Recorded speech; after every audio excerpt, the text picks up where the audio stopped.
Hi అండి. నువ్వెళ్తానంటే నేనొద్దంటానా? 40వ భాగం వినండి. బాబూ! ఇప్పుడు నేనేమీ చెప్పే పరిస్థితుల్లో లేను. నువ్వు ఏం చెప్తే అదే చేస్తాను. ఏం చేయమంటావో చెప్పు? అన్నాడు శ్రీనివాస్. మధు కనిపించట్లేదన్న విషయం కిరణ్‌కి తెలియచేయండి ముందు. అతనొస్తే మధు ఫ్రెండ్స్ అతనికి తెలుస్తారు కనుక ఎక్కడుందో మనకు వెతకడానికి ఈజీ అవుతుంది. ఇప్పుడే పోలీసుల దగ్గరికి వెళ్ళామంటే వాళ్ళు చేసేదైనా ఇదే. ముందు కిరణ్‌ని పిలుస్తారు అన్నాడు సతీష్. వాడు ఎలా రియాక్ట్ అవుతాడో కనిపించకుండా ఉన్న తర్వాత నేను వాడి దగ్గరికి వెళ్ళొచ్చాను కూడాను. ఎక్కడికి వెళ్తుందిలే వచ్చేస్తుంది అనుకున్నాను అన్నాడు దిగులుగా శ్రీనివాస్. కొడుక్కి భయపడుతున్నారా? వాడు మీకు భయపడి ఇక్కడికి రానన్నాడు. ఇప్పుడు మీరే భయపడి కొడుకుని ఇక్కడ పిలవటానికి ఆలోచిస్తున్నారు. ఏదైనా ఒక పని చేస్తున్నప్పుడు ఆలోచించుకోవాలి కానీ తప్పు జరిగిపోయిన తర్వాత ఆలోచించి భయపడి ప్రయోజనం లేదు అంది లక్ష్మి. పరిస్థితి తెలిసి ఎందుకే పదే పదే దెప్పుతావు? ఎప్పుడు టైం దొరుకుతుందా అని చూస్తావు. అసలు నేనిలా తయారవడానికి కారణమే నువ్వు. నేను చెప్పింది వింటూ నాకు భయపడుతూ ఉంటే అరేంజ్డ్ మ్యారేజ్‌లో చెప్పినట్టు వింటారు అనుకుని నా దృష్టి అటు వెళ్ళింది అన్నాడు. నేను మంచిగా మీరు చెప్పినట్టు వినడం కూడా నా తప్పయిపోయిందా? దెప్పడం కాదండి. ఒకసారి సరిగ్గా ఆలోచించండి. వాడికి ఈ మాట మీరు అక్కడికి అదే వాడింటికి వెళ్ళినప్పుడు చెప్పేస్తే సరిపోయేదిగా. అక్కడ లేనప్పుడు మాట్లాడకుండా వచ్చేశారు. ఇప్పుడు మీ మీద అనుమానం ఇంకా బలపడుతుంది వాడికి అంది. అందరూ కలిసి నా మీద పడ్డారు. ఇష్టపడి పెళ్లి చేసుకుని కొన్ని నెలలకే విడిపోవాలి అనుకున్నాడు. వాడి పెళ్లి గురించి తీసుకున్న నిర్ణయం సరిగ్గా లేదు కనుకే అలా జరిగింది. ఈసారి నేను నిర్ణయం తీసుకోవాలి అనుకున్నాను. దానికి వాడు ఎదురు చెప్పకుండా వచ్చాడు. అప్పుడే కాదు కూడదు నేను రాను అంటే సరిపోయేదిగా అన్నాడు శ్రీనివాస్. పెళ్లి అలా అయినందుకే మీరు కోపంగా ఉన్నారు. రాను అంటే తిడతారని వచ్చాడు. అక్కడ అమ్మాయి ప్రవర్తనకి ఇది జరగదులే నేనేమీ చెప్పక్కర్లేదు అనుకున్నాడు. ఇలా కూడా ఆలోచించొచ్చు కదా! మీ వైపు నుండి ఆలోచిస్తే అందరి తప్పులు కనపడతాయి. మీ తప్పు తప్పించి అంది లక్ష్మి. ఇప్పుడు చెప్తున్నావు ఇలా అనుకున్నాడు, అలా అనుకున్నాడు అంటూ. అప్పుడిద్దరూ మాట్లాడలేదు. కోప్పడితే వాడే చేసుకుంటాడులే అనుకున్నాను. ఇంతదాకా వస్తుందనుకున్నానా? నేనంటే ఆ అమ్మాయితో ఎక్కువ మాట్లాడితే బాగోదు. నువ్వెంతసేపు తనతోనే ఉండేదానివిగా. కొంచెం ప్రేమగా చూసుకుంటే ఇలా వెళ్ళేదా? అన్నాడు. మధునిక్కడికి తీసుకొచ్చినప్పుడే నాకర్థమైంది.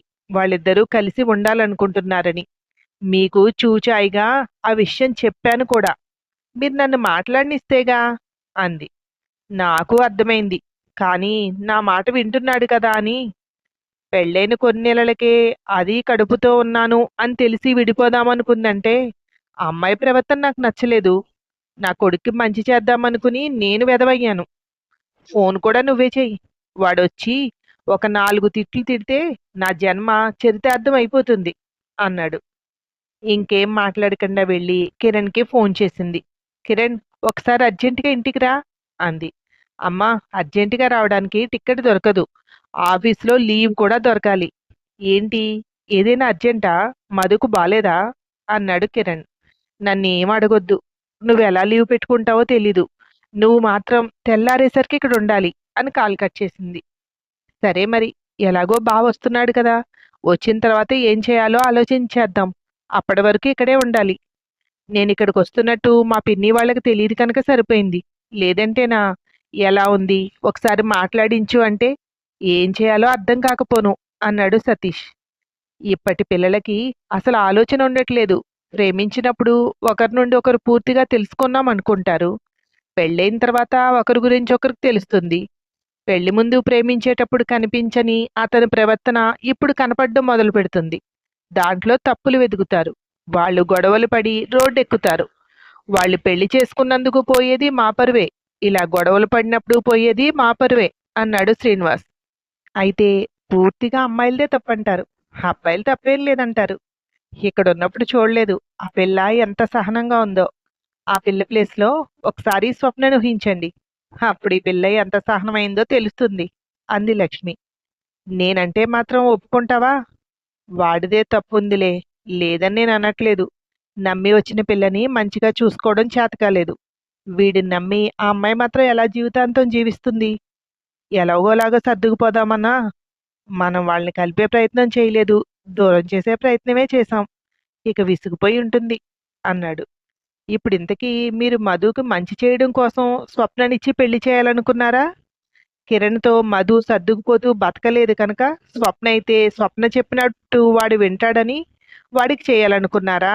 అంది తర్కంగా లక్ష్మి. నువ్వు దానికి దీనికి ముడిపెట్టకు. ఏం లాజిక్‌లే బాబు! ఎక్కడి నుంచి ఎక్కడికి మాట్లాడతావో అన్నాడు. మీరు మాత్రం పెళ్ళైన కొడుక్కి డైవర్స్ ఇప్పించి ఇంకొకరితో ముడిపెట్టొచ్చు. నేను సంభాషణలకు కూడా ముడిపెట్టకూడదా? అంది. రామా! అన్నాడు తల పట్టుకుని. నీకు పెళ్ళయిందా? అన్నాడు సతీష్‌ని చూస్తూ. ఇంకా లేదంకుల్ అన్నాడు సతీష్. ఇంకా చేసుకోకు. అస్సలు చేసుకోకపోయినా మంచిదే. నువ్వొచ్చిన దగ్గర నుండి ఇప్పటి వరకు చూసావు కదమ్మా ఇద్దరిని. ఇంకా నీకు పెళ్లి మీద ఇంట్రెస్ట్ వస్తుందా? అన్నాడు. ఉండడం తప్పేముంది? మిమ్మల్ని చూసినప్పుడు నా సహనం అతనికి కనిపించుంటుంది. ఇంత టార్చర్ పెడుతున్న ఇన్ని సంవత్సరాల ఆంటీ ఇంకా ఇతనితో జీవిస్తోందా? అని. అప్పుడు ఆటోమేటిక్‌గా అమ్మాయిల సహనం మీద నమ్మకం వచ్చేస్తుంది కదా! అందుకని ఖచ్చితంగా చేసుకుంటాడు అంది లక్ష్మి. వాళ్ళిద్దరూ అలా వాదులాడుకుంటుంటే వాళ్ళనే చూస్తున్నాడు సతీష్. సరేలెండి. ఇప్పుడు మనలో మనం గొడవ ఎందుకు కానీ, ఆల్రెడీ ఇప్పుడో అప్పుడో డెలివరీ అన్నట్టున్న టైంలో ఈ పిల్ల ఎలా వెళ్ళిపోయింది? ఈ టైంలో అందరి అవసరం ఉంది తనకి. అంతేలెండి. మనం తనకి సహాయపడతామన్న నమ్మకాన్ని కలిగించలేకపోయాం అంది. మన తప్పులు మనం ఎత్తి చూపించుకుంటూ కూర్చుంటే సరిపోదు. నీతో ఎక్కువగానే మాట్లాడేదిగా. ఆలోచించు. మాటల మధ్యలో ఎవరి గురించైనా చెప్పిందా? వాళ్ళ దగ్గరికి వెళ్ళుండొచ్చు. ప్రయత్నించొచ్చు కదా ఒకసారి మనం అన్నాడు శ్రీనివాస్. అలా ఎప్పుడూ ఎవరి గురించి చెప్పలేదు అంది. అంతేలే. నువ్వెక్కడ చెప్పనిస్తావు? నీకు నీ సోది వినేవాళ్ళు దొరకాలి కానీ వాళ్ళని నోరు విప్పకుండా రోజుల తరబడి నీ సోది చెప్పగలవు అన్నాడు. అటు తిప్పి ఇటు తిప్పి తప్పు నాదే అని చెప్పడంలో మీరు సిద్ధహస్తుల్లేండి. గుండెల మీద చెయ్యి వేసుకుని ఆలోచించండి. తప్పెవరిదో మీకే అర్థమవుతుంది అని లోపలికి వెళ్ళిపోయింది. ఏం చేద్దాం ఇప్పుడు అన్నాడు శ్రీనివాస్ సతీష్ని చూస్తూ.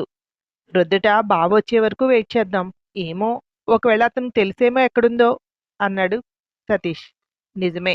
ఈ మధ్య వాళ్ళు కొంచెం క్లోజ్‌గానే ఉంటున్నారు. చెప్పే వెళ్ళిందేమో. నువ్వన్న మాటతో కొంచెం ధైర్యం వచ్చింది నాకు. చూద్దాం అన్నాడు శ్రీనివాస్. కిరణ్ రాక కోసం ఎదురు చూస్తున్నారు. తర్వాత రోజు ఉదయం కిరణ్ ఇంట్లోకి వస్తుంటేనే లక్ష్మి ఎదురు వెళ్ళి, మధు 4 రోజులుగా కనిపించట్లేదు. ఎక్కడికి వెళ్ళిందో తెలీదు. చెప్పకుండానే వెళ్ళిపోయింది. మొన్న మీ నాన్న నీ దగ్గరకొచ్చింది కూడా మధు అక్కడ ఉందేమో చూద్దామనే. లేకపోవడంతో ఏం చెప్పాలో తెలియక మళ్ళీ ఇంటికొచ్చేశారు అంది. ఏంటి? అంత కంగారు కంగారుగా కాకుండా మళ్ళీ చెప్పు అన్నాడు కిరణ్. చెప్పిందే మళ్ళీ ఒకసారి చెప్పింది లక్ష్మి. ఇది మళ్ళీ ఇంకో ప్లానా? అసలేంటమ్మా మీ ఇద్దరి ఉద్దేశం నాకు అర్థం కాదు. అసలు నా జీవితంలో ఏం జరుగుతుందో నాకే తెలియడం లేదు. కావాలనే మధుని ఎక్కడికో పంపించేసి, నాకేమో తనే ఎక్కడికో వెళ్ళిపోయింది అని కథ చెప్తున్నారా? అన్నాడు. అర్థం కాకపోవడానికేముంది? మీ అమ్మ చెప్పింది నిజమే. నీ భార్య కనిపించట్లేదు. నేనలా భయపెట్టి పంపించేవాడినయితే ఇంటికి తీసుకొచ్చి ఇంటి దగ్గర ఎందుకు పెట్టుకుంటాను? అన్నాడు శ్రీనివాస్. నా భార్య? ఇప్పుడు కనిపించట్లేదు కనుక నా భార్య. అంతే కదా నాన్న? నేను మీకు చెప్పకుండా తనని పెళ్లి చేసుకున్నాను అనుకుంటున్నారు కానీ, నా మనసులో ఉన్న భావాలు మీతో పంచుకోలేకపోయాను అంటే, మీరు నన్నెంత బాగా పెంచారో, ఎంత ప్రేమగా పెంచారో అర్థం చేసుకోండి అన్నాడు. నీకేం లోటు చేశానురా నేను? ఇంతకంటే మంచి జీవితం ఏ తండ్రి ఇవ్వలేడు. మా నాన్న నాకు చేయలేనివన్నీ నేను నీకు చేశాను అన్నాడు శ్రీనివాస్. బ్యాగ్ సోఫాలో పడేసి అక్కడే కూర్చుంటూ, నేను మెడిసిన్ చదువుదాం అనుకున్నాను. మీరేమన్నారు? కాదు, కూడదు, వద్దు, ఇంజినీరింగ్ చదవాలి అన్నారు. ఇంటర్‌లో జాయిన్ అవుతున్నప్పుడే ఎన్నిసార్లు బతిమాలాను నాన్న మిమ్మల్ని. నా మాట విన్నారా? అసలు నా మాటకు విలువిచ్చారా? అన్నాడు. ఆ తర్వాత ఏమైందో మరో భాగంలో వినండి. Thank you.